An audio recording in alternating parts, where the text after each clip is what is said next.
Okay,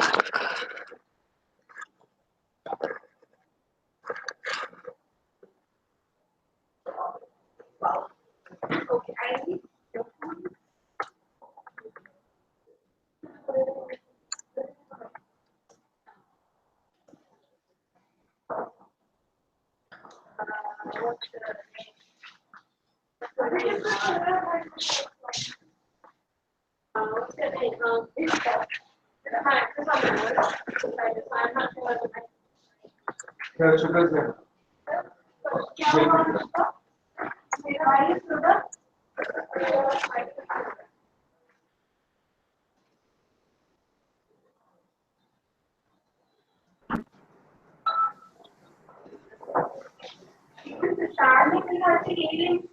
Oh shit, the fan is on. Somebody call the shark, please.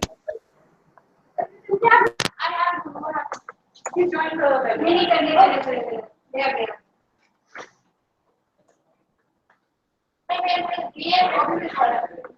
हाँ अभी शादी show कर रहा था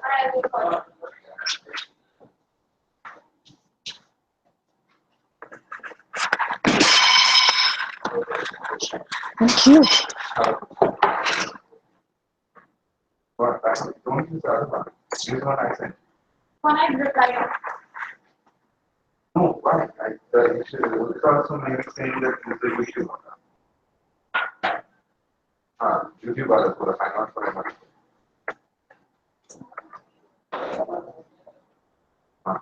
It's not mine, that's all. What's happening?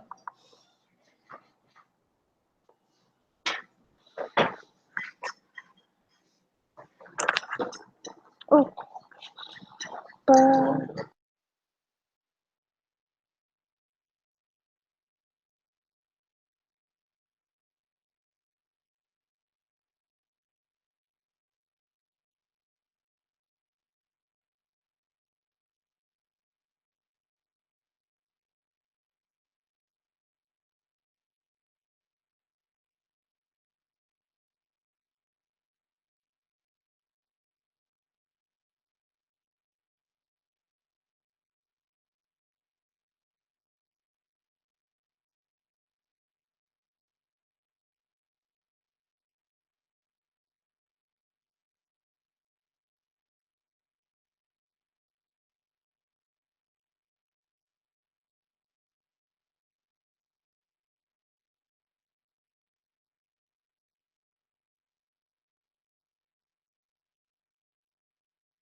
Good evening, ladies and gentlemen, and welcome again. I'm really sorry for the issue with the technical issue that we had earlier. As my colleague says, technology is only as good as the idiot who handles it. Let me start this webinar. This will be the 5th in the series, and this is a weekly webinar, as you all are aware. This week's webinar is on digital citizenship and how we define it, what are the aspects of different digital citizenship. And I would like to start this webinar by introducing my other colleagues who will be talking at length about these topics. I'll start with Raina. you all have met Rana before. She's been a part of one of our previous webinars. Rana, Hello everyone.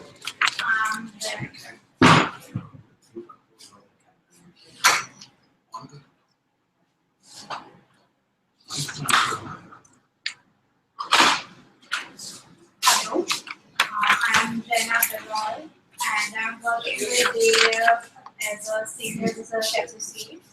So now Janti will introduce the research.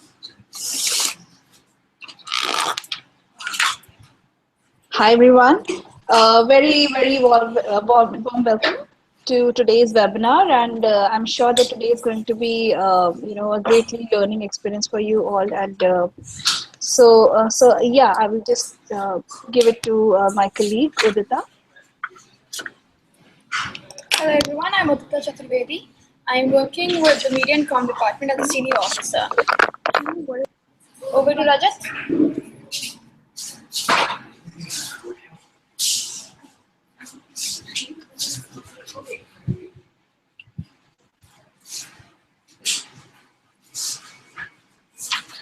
Hi everyone. So because of this giant screw up with the technical difficulties, I'm Rajat. So let's get down because I have to run around between this camera and the other one moderating. So yeah, go ahead. thank you so much. Let me first start by defining a citizen. So a citizen is a person with full membership to a particular community or society, an individual who belongs to that society, which means the person is also responsible for whatever happens in that society, whatever good or bad happens in that society. On the other hand, a digital citizen is a person who's utilizing IT, information and technological tools, in order to engage in that society, to engage in its politics, to engage in its government, and in the society as a whole. According to Mosware, as a digital citizen, a person generally must have extensive skill set and knowledge in using the internet through computers, mobiles, and other such devices.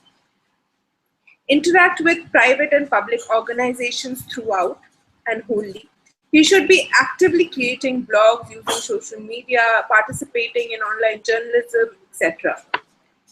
Digital citizenship encourages a lot of social participation, peer mobilization, social inclusion. It actually helps to decrease the social divide that at least Indian society has in general.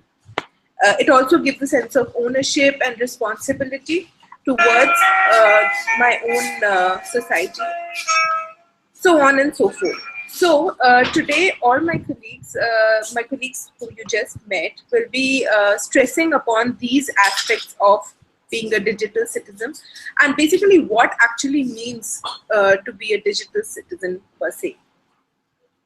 I'll start with Rena. Thank you, Ishita.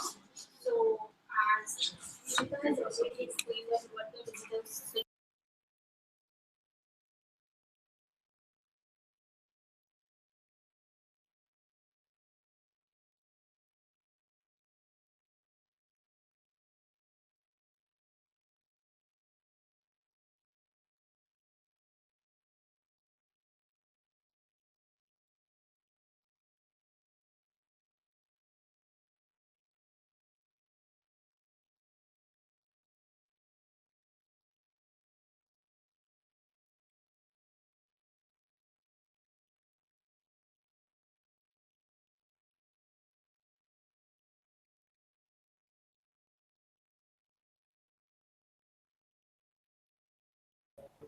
Hello. Sorry for this. So today I will be discussing on that how the use of the technology among citizens and the civil society organizations is increasingly complementing the citizen participation and challenging the institutions and the paradigms in the ways that directly affect the relationships between the government and the citizens. So, as we know that the use of technology has also increased the citizens' access to the informations, and it has also provided the avenues of communication to public officials in hopes that will transform how politics is practiced. So, I will share a very common example that we see in our daily lives is the example of the resident welfare associations, that is the RWAs that we have in our society. And nowadays, these RWAs have made the group on the WhatsApp, and they have created a page, Facebook page, where the society members can address primarily to the president of the RWAs directly online and ask them to solve the day-to-day issues, be it on the security and the safety or the road maintenance or the light issues or the parking issues and all. So these digital citizens are also using the Facebook and the WhatsApp to complain the illegal parking, and they are also lodging the complaints and sending the audios and the video clips as well on the Delhi Traffic Police Anti-Corruption WhatsApp helpline number. So so here I will quote an example of the last year where a 20-year-old DU student, she posted on a Facebook of a man who allegedly harassed her, and her post basically went viral and has resulted in the arrest of that accused. So after reporting the matter, what she did is after reporting the matter to police, she uploaded the photograph of the accused on Facebook with the post which went viral with over 36,000 shares. So here we can see the power of the social media such as the Facebook and the WhatsApp, and how it's helping the common people or the grassroots people to put their voice further. So another example is that we see in basically in our urban areas are the online petitions. This is basically a robust form of the civic engagement, and these online petitions are bringing the grassroots voices to the parliament by providing people a platform to channel their emotions regarding something that they feel strongly about into a demand, and it is basically a sort of community building around a common cause. And the recent victories we can see is about the Red Bus, which agreed to improve the safety measures for the women passengers after a petition which was started by a Rashmi in June 2016. And another victory we can see of the tribe, which pledged to protect the net neutrality, and they basically didn't allow differential prices of the services on the internet. And it was after the victory of petition which was filed by the Sandeep Pillai. So these are basically the examples where people are coming online. And second thing that we can see in terms of the digital citizenship that is basically in demand right now is the mobile phone journalism, where the people are using mobile phones to report their civic issues. And this mobile phone journalism is helping the unprivileged Indian villagers to voice their plea. It is basically a platform that allows the local to voice their concerns to an entire world of internet users, as well as play back the reports recorded by other callers with the help of even the most basic mobile phone. So when we talk about the people who don't have the access to the internet and the people who don't have the laptops and the computers, so for this there is the interactive voice response systems, and the many of the projects or the many of the NGOs such as the Mobile Vani and the CGNet Swara, they are using basically this interactive voice response system, which basically facilitates the participation of citizens within the community. And this platform allows the people to ask their questions related to the development of the areas, and thereby increasing transparency and accountability of the government. And there is a case study that showcased the power of a mobile journalism, where a Snapchat was used as a storytelling tool. There was a 27-year-old journalist called Yusuf Omar. He used the Snapchat to interview survivors of the sexual abuse through a powerful and unique technique which was called as the Snapchat filters. So these filters allowed the women to shield their identities and tell their stories for the first time without fear of being subject to the societal stigma surrounding the rape.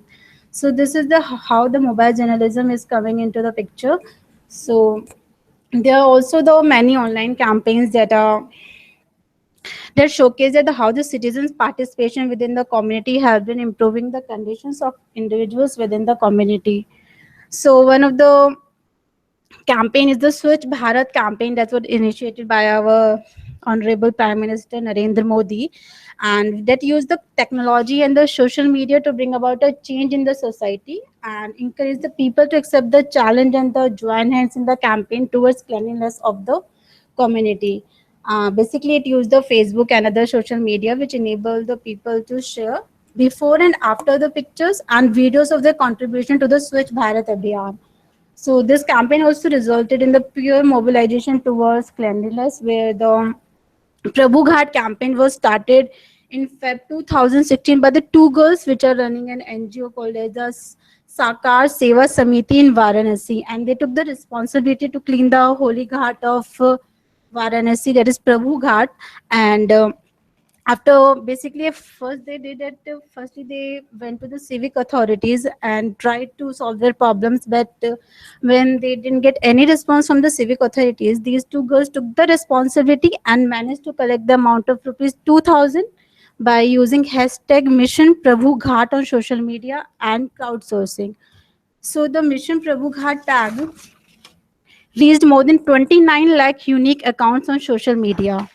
And with more than 1 crore impressions, the campaign resulted in cleanliness of Ghat and imbibed the vision of Clean India, which was acknowledged, accepted, and also imbibed by the society. So there is a one of the incidents that was quoted by these girls. So there was basically a positive story or the positive incident that took place during that campaign, where a children, what happened, she basically narrated it that one day when a man was peeing, these small kids started yelling and taunting him and almost chased him away. So this is basically a scene that happened during that campaign, and which scared and that man, and he stopped peeing on the walls and the on the in open. So this is basically a positive story that happened during that campaign. And there was another campaign that was used on the social media where the citizens took part very actively. That was the basically the on the social media, on the social Facebook, it was famous by the hashtag my India and the my vote, and where the people took their selfie with the inked finger and encouraged the citizens to exercise their right to vote. And even on the Twitter, some of the common tweets were, I have voted, now it's your turn. And another tweet that was much popular in that was the do your bit. So these basically two tweets motivated the citizens of the India to go and cast their vote. So this was the great example of how digital peer pressure has the capacity to inspire people to cast their vote by sharing the information. And this campaign emerged as the biggest election in the world, comprising of 815 million registered voters. So we can say that the use of the technology and the social media has given the opportunities to citizens to raise their voice and reach people directly and spread the word without any compromises or any pre-written scripts. So that's it. Over to you, Ishita.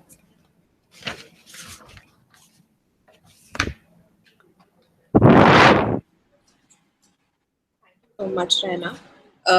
It was really enlightening where you highlighted the different applications available to note down all the available different platforms also that are available to mark your mark your complaints.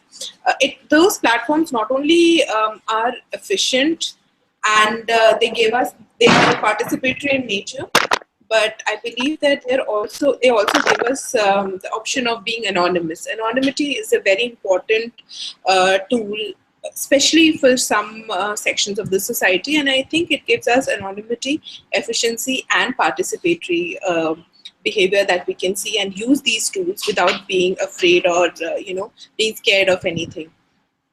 Apart from this, you also highlighted how the IT tools are helping netizens to get their rights.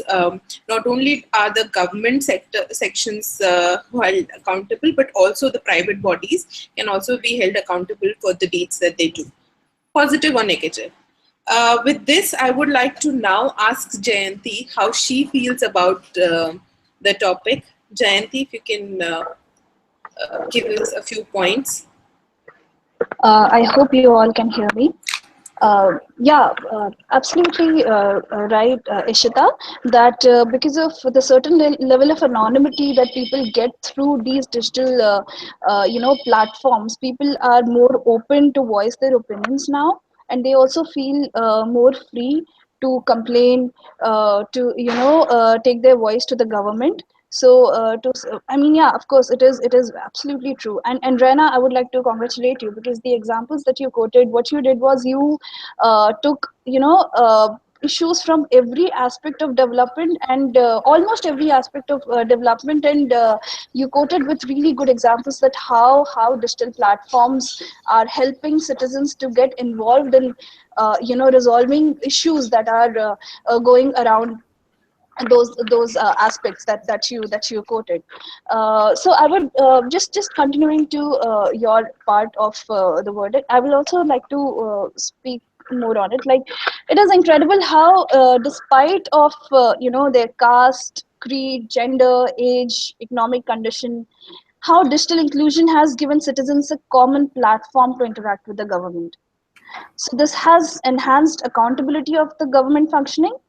So this has also ensured delivery of services and also participating in the overall operations of the state to a greater extent. We cannot say that there was no citizen participation before. Of course there was there, and the biggest example is our voting system. But now it is way beyond that. So we all know that a democracy can smoothly function only when the voices are not barred, when opinions are welcomed and citizens are free to hold the government accountable. But at the same time, freedom of expression is often misconstrued as only being something about for holding the state responsible for the performed actions. So one must understand that freedom of expression is not just about protest. It's also to understand that this relationship that citizens have with the state goes beyond holding the government accountable. It is also about participatory governance, where citizens can literally lend a hand to the government departments to get a service delivered more efficiently and quickly. So there was a time when the approach was very linear. So there hardly existed any two-way interaction between citizens and the state. So of course, with all due respect to our esteemed journalists, but for a common citizen it was very difficult to actually reach out to the government. So in a country like India, with its really huge population, at the same time with its large geographical area, it has always posed a great challenge for the government bodies to take these services to their destined places, and also ensure that they are delivered to each and every corner of the country. So in such a scenario, the power of digital is changing things. Now we have greater smartphone penetration, and we also have increased connectivity. So people now have become more and more participatory in governance, especially local governance. So in this regard, I would like to quote example of course, the Swachh Bharat Abhiyan. My colleague Rena spoke about it, so I would like to speak more on that. So along with the Swachh Bharat Abhiyan, which was launched, a Swachhata app was also launched with it. Now, this that the visionary Swachh Bharat Abhiyan was launched by the government to make India clean by 2019. So now it is a common practice that often when we see drainage overflowing, or when the streets litter up, we complain and blame the municipality or the concerned department for not doing their jobs right. But now with apps like the Swachhata app, we can click pictures of a garbage pile which is not moved for days, or an open drainage, or anything related to civic cleanliness or maintenance, and lodge a complaint. Now, this app has been launched by the Union Urban Development Ministry in order to address complaints related to civic issues. Now the app has been created in a way that it pins the exact location of the area of the complaint using geolocation of the pictures where they were clicked. So in this way, with the power of digital interventions, citizens have been enabled to fill these gaps in the overall government delivery process. Like here, the Swachhta app, where citizens can help in getting public places around them cleaned out. It's actually very interesting if you look at it. So the app has ensured faster resolution of complaints, as once a picture is uploaded, the authorities just simply cannot ignore the complaint. Interestingly, the department has also, created a time frame around it. So after lodging one complaint, for example, if I click a picture of a garbage pile, so it has to be cleaned up within 12 hours. And if it is, an animal carcass, then 48 hours. So, there is a fixed stipulated time which has been fixed along with that app, which, the departments have to follow. So another example I would like to share, and this is more at the nationalistic platform rather than local civic level. So I don't know if you all are aware of it, but we have this Vidyanjali school volunteer program. So it is a well-known fact that the government schools today are facing severe crunch of teachers. So this program is launched by MHRD, in which citizens of India can become volunteer teachers at government schools. So any person from any part of the country can become a volunteer under this program. So if he or she has to qualify under a given set of eligibility criteria. So this program also has a Vidyanjali app. Sorry. So this app also has a Vidyanjali app, and it also has an online portal.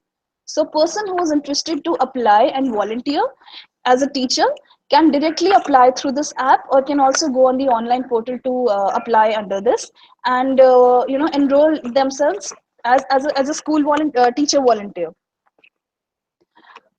So in this way, digital platforms are facilitating quick return of response from anything, for anything lodged by the government. So and the same time, the citizens are becoming more responsive, and they feel a sense of ownership towards resolving a certain issue, such as this one, where citizens can help government at attaining the goals of right to education for all citizens. So the government in this way also has become more approachable. Rather than having a top-down approach, government and citizens have been brought onto a common platform where both can work together, interact, devise solutions, and work together for change. Another example I would like to quote, and this one goes for our fellow citizens who live in our villages. So I would like to talk about the Kisan Sanchar online portal. So it is an online portal where farmers can get information regarding various agricultural related updates, such as current market prices, weather forecasts, latest in farming techniques, fertilizers, pesticides, etc. But the interesting part is that local farmers in different regions can share podcasts, audio shares, and they can actually share the most accurate agriculture related information from that particular area. So in this way, we become there are two advantages in this. One, that citizens in rural areas, they are becoming more responsible, and they are taking up onus of information dissemination, and we all know that how vital information dispersion is for development. And at the same time, it is also becoming somehow easy for the state and for the government also, as citizens themselves are volunteering towards helping the government take that particular information to other citizens. So it is happening in a very organic sort of a manner, where with minimal intervention from the government, things are happening. So in this way, we are giving rural citizens an opportunity to take up the onus of information dissemination. And we have always said that it is vital for development. And with the huge population of our fellow countrymen living in rural areas, imagine the power of participation digital technology can unleash. There are also few challenges, like for instance, although we have digital access, but it depends on how many devices we have, and the ratio between number of citizens and the devices, or number of that access is still an issue. So we still need, sometimes we see that we need a middleman to actually help those citizens become digital citizens. So I don't know if we have a term for that. Maybe one of my colleagues could explain. But they are more like indirect digital citizens yet. They have not yet become direct digital citizens when they can themselves go on those respective online portals or use that technology on their own and actually participate. So even now we have this huge population that I'm so sorry. I'm sorry for that. So I believe that we still have this huge population of people who still are not capable enough, maybe because they still don't have access. Access could still be a problem. At the same time, difficulty to use those platforms, maybe the content is not friendly enough.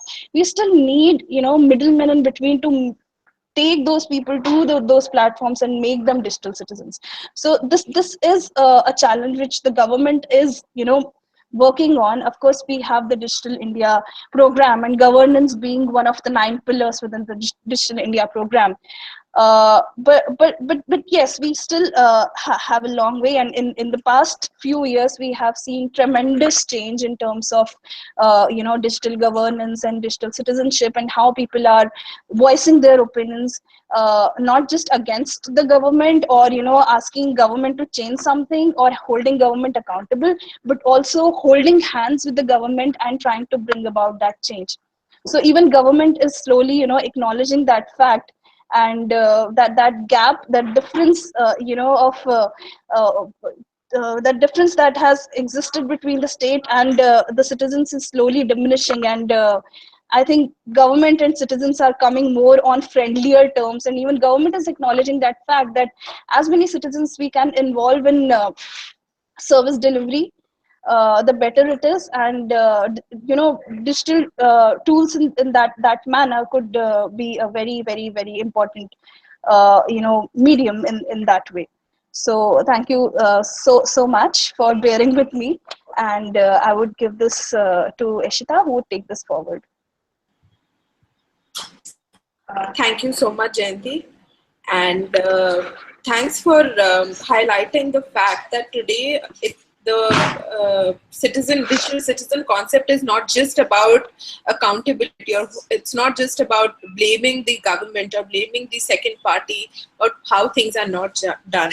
It's about bhagidari, it's about partnership, it's about holding hand with the government and walking together. Because I think this was an example that you just gave, that the government won't know that I don't have water or irrigation facility in the field.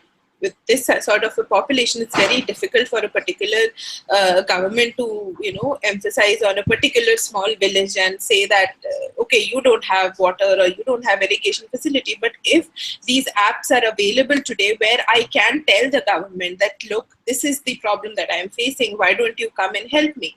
Then it becomes participatory in nature, rather than being a very negative and very, it becomes a blame game otherwise, that, okay, the government is not doing anything, it's not for us, we voted a wrong government. But let's make it very participatory, very inclusive in nature. You also highlighted about civic participation and how these applications are now helping the citizens on a more general manner. From there on, let me just talk about the sense of responsibility. I'm shifting now from the government perspective to coming down to the citizen. How a citizen, and what is the responsibility that a citizen holds in this digitally inclusive world? How how powerful or how he feels about being a part of this community.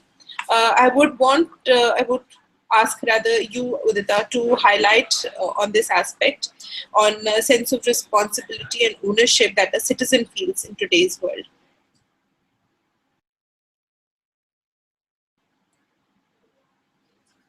Can you hear me, Udita? Hi. One second. So to understand the need for dialogue between the government and citizens, I think it's also important to understand what, to say this, since we need a sort of a smart city. So in June 2015, the Ministry of Urban Development came out with guidelines for the smart cities, and these were divided into 6 key areas. So this was e-governance, waste management, water management, energy management, and so on and so forth. And where they used, the objective was clear that they wanted to improve the quality of life of people by harnessing technology to enable local area development. As of now, if you see in the urban landscape, almost all major cities have good mobile connectivity, if not the best, and they have widespread broadband internet and reliable power supply. But what lags behind is civic engagement and use of technology to follow a bottom-up approach in governance, administration, and the day-to-day upkeep of the surroundings. So let me give you a couple of examples where I thought technology has been used very well to ensure civic engagement and to create a sort of platform to bridge the gap between the citizens and the government. So one good example of mobile technology being used for citizen and government service is the Karnataka One app, which was formerly known as the Bangalore One. And through this one platform, a citizen can basically pay phone bills from all service providers, which you can do right now from various other apps, but this came up a couple of years ago. And for at a state level, it was very good. So citizens will also avail themselves services like from 25 different government facilities ranging from the electricity and telephone department to state transport, Bangalore University, and even the police department. Through a simple app, they were enabling the people to communicate with their government. Another app that I think has been very good in doing something similar is the Smart City Vadodara app. It was created for the local municipality and wanted to engage as many citizens as possible to cater to the grievances being raised by the public in Vadodara. The GPS-enabled app allows people in the city to raise issues by posting a message or sharing a photograph related to mismanagement of waste, dysfunctional city lights, or open race stray dogs, any issue that there might be, including food adulteration and encroachment. The app also allows users to file taxes, apply for tenders, and check for government job vacancies. So it's a platform where people can talk to the government authorities and ensure that, and they can also get updates on whether or not their problems are being addressed.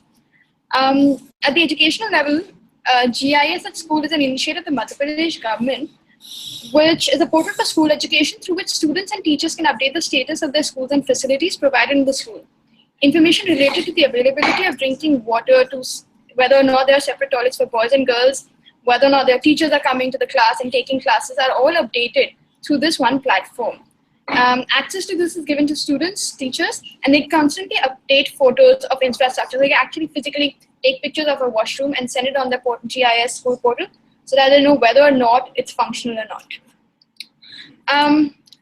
So a conversation between citizens and government creates a sort of transparency and generates a sense of engagement and ownership on the part of the community as well. And this is how it should be ideally. A citizen should not only blame the government, if, for example, if there's litter on the street or if there's any other problem, but the citizen should be able to take responsibility of it and have a sense of ownership for it as well. So if there is any civic immunity that's missing, or it's non-functional, the citizen should be able to report about it through, as our colleague said, through photos, through messages, through tweets, through accessing the government website and filing the complaints for it. So I strongly believe that the citizen engagement and community engagement are vital to making a city smart, rather than just blaming the government or waiting for them to react. Also, there's a paper by Melissa Mugu, where she says that citizens around the world are developing a new approach to civic participation, and this approach is driven largely by new technologies that are becoming accessible to them. What opportunities does this present for us to use these tools to dialogue with governments? Technology is a way for governments to access geographically dispersed citizens and to do this to a scale. For instance, the project in Tanzania leveraged mobile to provide rural citizens with access to services that they were previously unable to access through post and physical office visits. In spite of this, however, technology is not a substitute for constructive dialogue between citizens and governments, because government institutions are comprised of people, and it's people who collaborate to create new ways of solving problems. So these have been mostly examples from the urban landscape. If you move to the rural landscape, there's one example that I particularly like, is from Betia in Bihar, where a community was taught how to access the internet, use the computer for daily work, or to look up information related to Narega, related to Aadhaar, or whatever. A couple of people in the community learned to use computer really well, and they realized that there was, so under Narega you're supposed to get 100 days of mandatory labor, but these people were only being paid for 80 days because there was a middleman who was pocketing 20 days worth of their wages. So one of the community members who learned to use computer there held a community meeting of sorts, and they ensured that they were checking attendance for each of the members registered on Narega on the website. So on the website, you can actually check your attendance. So when they did that, they had in front of them the number of days that they worked, what dates they were absent on, or what dates they worked. And with that data, they went back to the middleman and asked them, like, you've given me my wages for only 80 days. I was present on these 20 days. Why have you cut my money? So it's actually an interesting example where they've learned to use technology on their own and ensuring that there is accountability from the government. There's a lot of more examples like these, which I will probably share with you later in another segment. But right now, over to Ishita.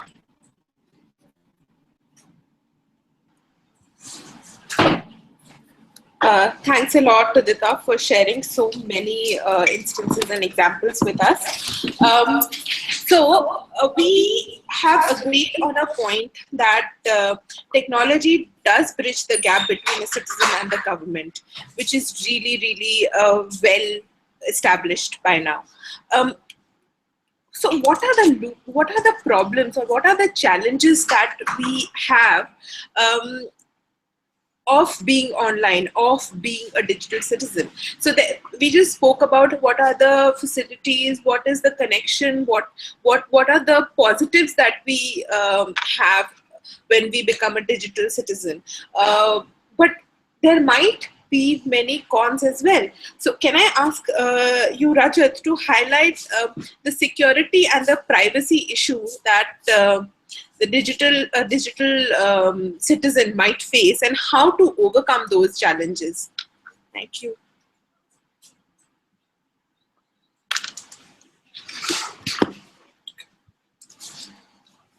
All right. So we've spoken a lot about the various questions surrounding. There we go. We've looked at the various questions surrounding digital citizenship. We've looked at participation. We've looked at the way that cities and villages and essentially spaces can really start reacting to the needs of citizens instead of just being very static sort of bodies and discrete bodies that don't necessarily have a dialogue between them.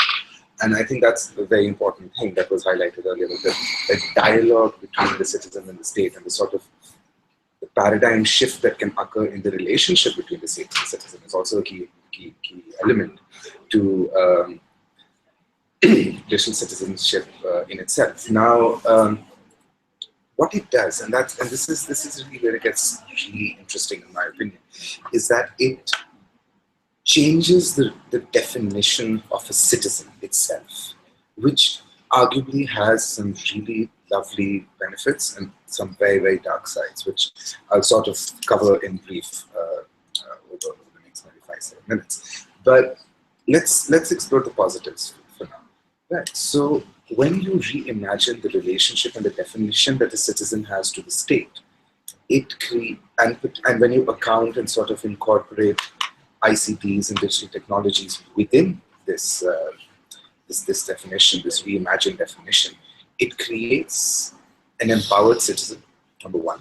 It creates a citizen who is able to make informed decisions, number two. Number three is that it allows the citizen to participate within the state itself and within the functioning of the state. And what that does is that it makes the requirement and the prerequisite sort of status of being a citizen as access to technology, which then brings us to our major negative, which is access in India, at least, is still heavily mediated by education, literacy, age, gender, cultural status, and of course, costs, economic costs of the devices itself are a key differentiator. Now, mobiles have a tremendous sort of use case over here where they are able to bridge that gap, and the sort of lowering costs of mobile phones will definitely help in the proliferation of these sort of digital citizen related services that the government can provide, and of course that sort of and platforms where the citizen can engage in conversations with the state. Now, just a couple of them. Now, I'm sure that I would have highlighted it, of the case of Bangalore 1, which is of course now being picked up by the Karnataka state government to Karnataka 1, and it's something that is one of my personal favorite case studies when it comes to looking at the relationship and how an application can truly help redefine the way that the state, a city and the government itself in this case, later on, of course, when it was expanded above to Karnataka, started out with a city, but it was really beautiful because it redefined the way that the city and the citizen, or the state and the citizen, truly engaged with each other. It opened up a host of services online, so the citizen did not have to go into offices, stand in lines, be told by some random person saying counter number 3 pe jao, right? And you don't find counter number 3 for months. So it streamlined a lot of the processes on the citizen side. Of course, on the state side, one of the lovely things that it did was, for example, a person could just take a photo of a pothole, which was through the app. The app would geotag it, and that would send the information across to the Public Works Department, which would then get the information of where the pothole was, and would then allow the PWD to the DBNP in this case, as well as the PWD of Bangalore, to come through and fix the potholes. And it was nice because it was citizen-driven information, right? It was crowdsourced information, which was really, really lovely. Another key element, and I think that would really sort of redefine this, would sort of go to another step in redefining this relationship, is of course, that of open government data. Now, open government data is something that has been talked about quite extensively across the last few years. It's where the government proactively releases a large quantum of information and data without the citizen necessarily asking for it. So the RTI Act was something where it was a reactive relationship where the citizen asked and the state delivered. But OGD really allows the state to be proactive, saying, here is the data, it's out in the public domain, and the citizen can pick it up whenever he or she wishes. Now, there are all these lovely sort of rosy examples of what happens when you have the concept of digital citizen, and you have this reimagination of the definition of a citizen, as well as the sort of rejigging of the relationship that the citizen and the state, or the citizen and the city has. So also in the ES case, it says the citizen and the village or the district administration have. Sorry. But let's explore the negative side of it. And I think one of the key issues here is that when you're dealing with large sets of data, and particularly when this data contains information that can personally identify citizens, that is when security of that data is tantamount. It's beyond anything else. Without that robust infrastructure, that security setup, no digital citizenship related activity can succeed. There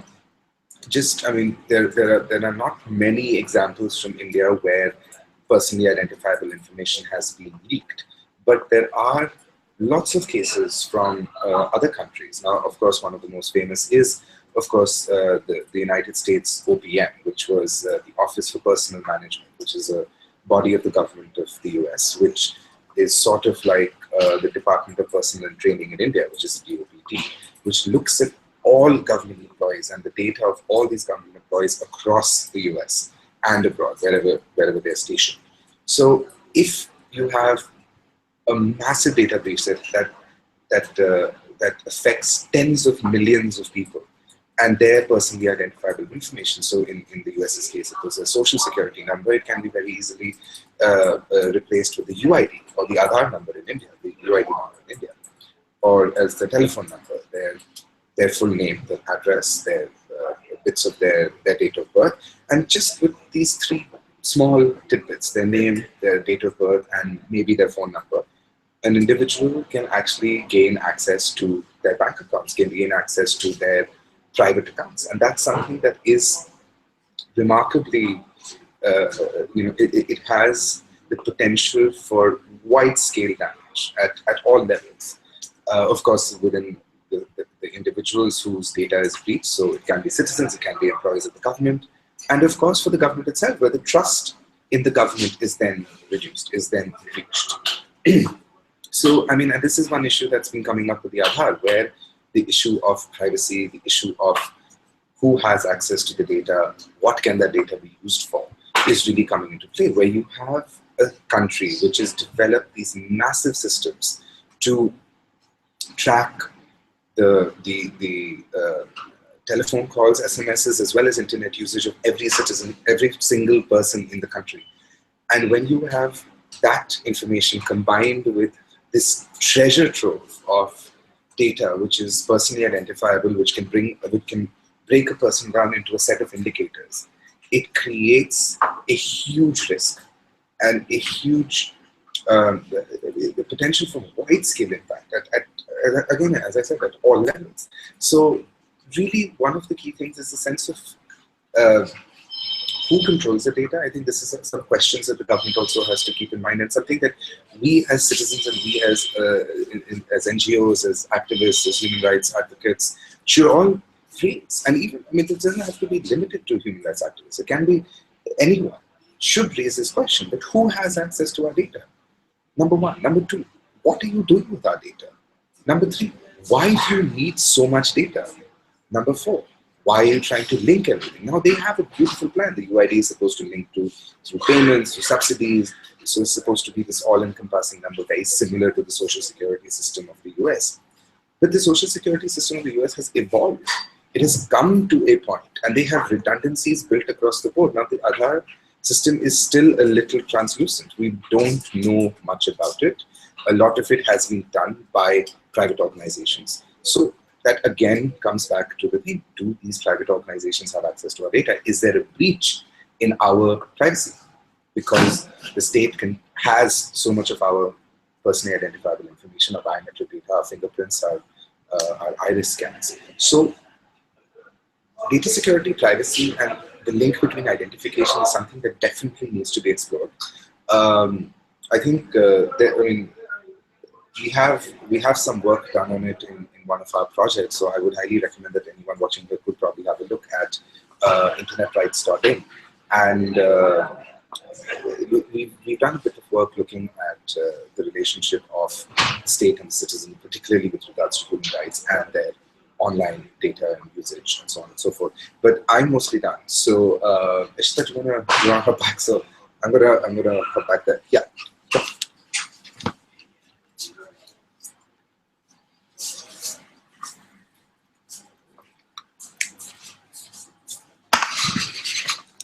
Thank you so much, Rajat.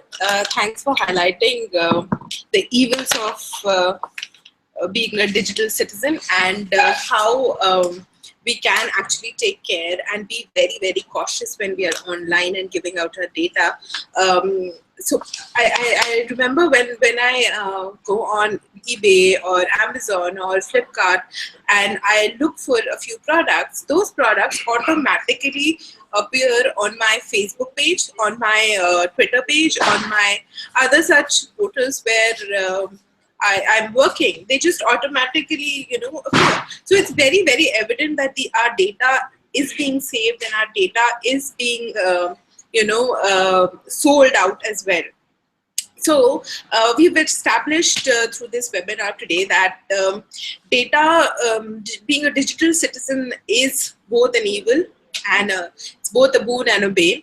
So we have established that it gives us a lot of accountability. It gives us partnership. It gives us through civic participation, we can now not blame the government and be a part of the change that we want to see. But it also gives us a lot of scope of being misled through data theft and data security issues. I would now like to go to each of my colleagues and get their input on what they feel we should get back home with. What are the few points they would like to highlight? And those points will be really important for us to take care when we all are by default digital citizens by now. So I would like them to highlight a few points so that we can go back home with those points and be very cautious and very thrilled of being digital citizens. So I'll start with you, Rajat.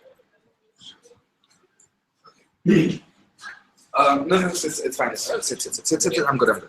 So for me, because I was the last person to speak, I don't really have a lot to say. Hang on, let me just move that up there. Yeah, I don't really have a lot to say. However,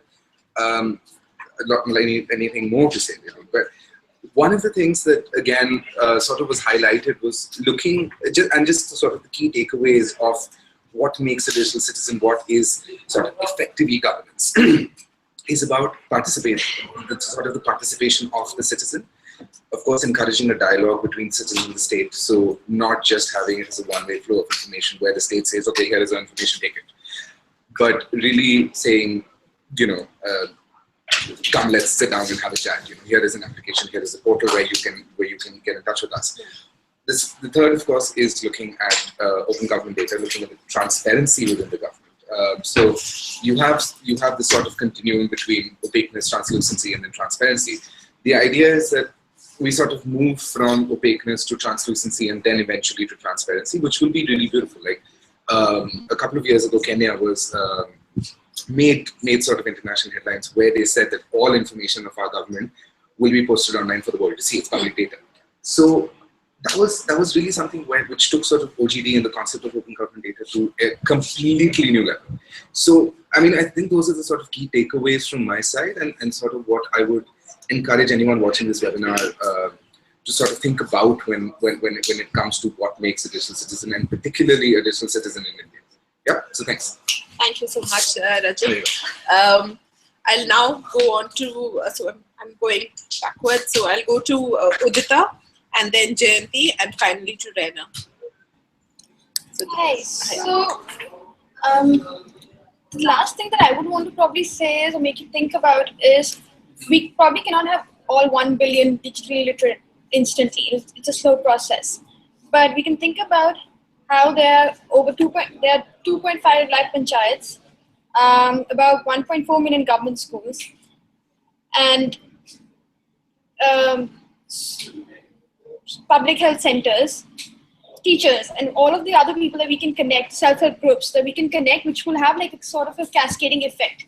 And maybe we can get them connected when we start with panchayat health centers and anganwadis and schools. So yeah, that's what I have to say.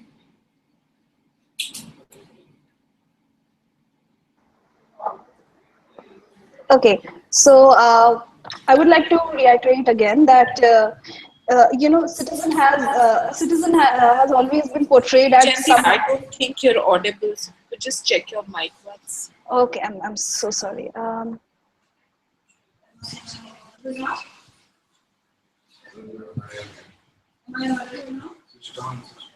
Okay, am I audible now?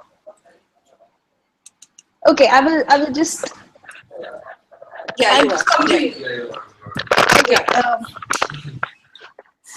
I'm so sorry, guys, for the technical glitch. So yeah, I would like to reiterate that the way citizens have always often been portrayed as somebody being anti-establishment in our popular culture.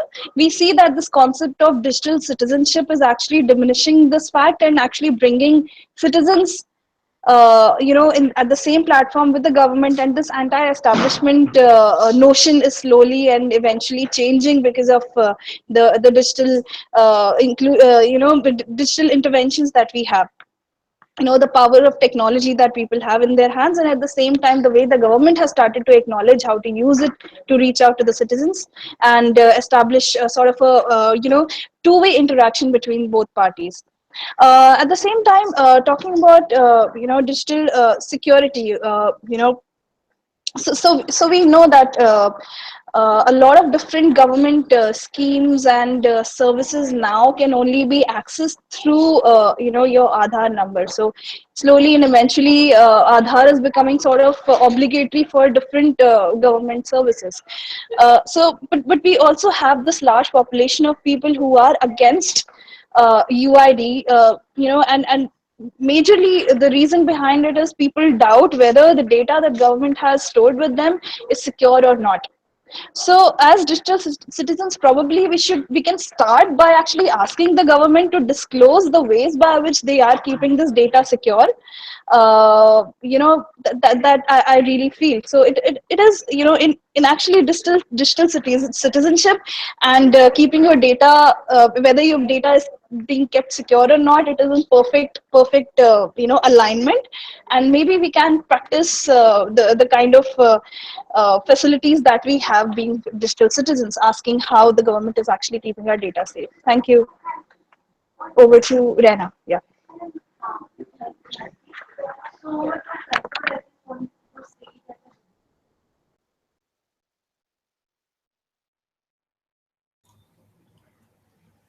Okay.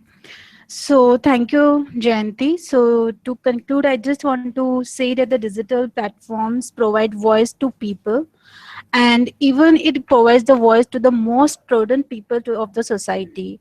And the use of ICT devices and the internet allow the people to ask their questions related to the development of area, thereby increasing the transparency and the accountability of the government. So thank you, ladies and gentlemen, for listening to us. Over to you, Ishita. Thank you, guys, and thank you all for being a part of this webinar. I'm sure we could explain what being a digital citizen means in today's digitally active world, and where we are by default digital citizens by now. And I'm sure we could throw some light at what are the positives and the negatives of being a digital citizen, and how we can safeguard ourselves from the negatives.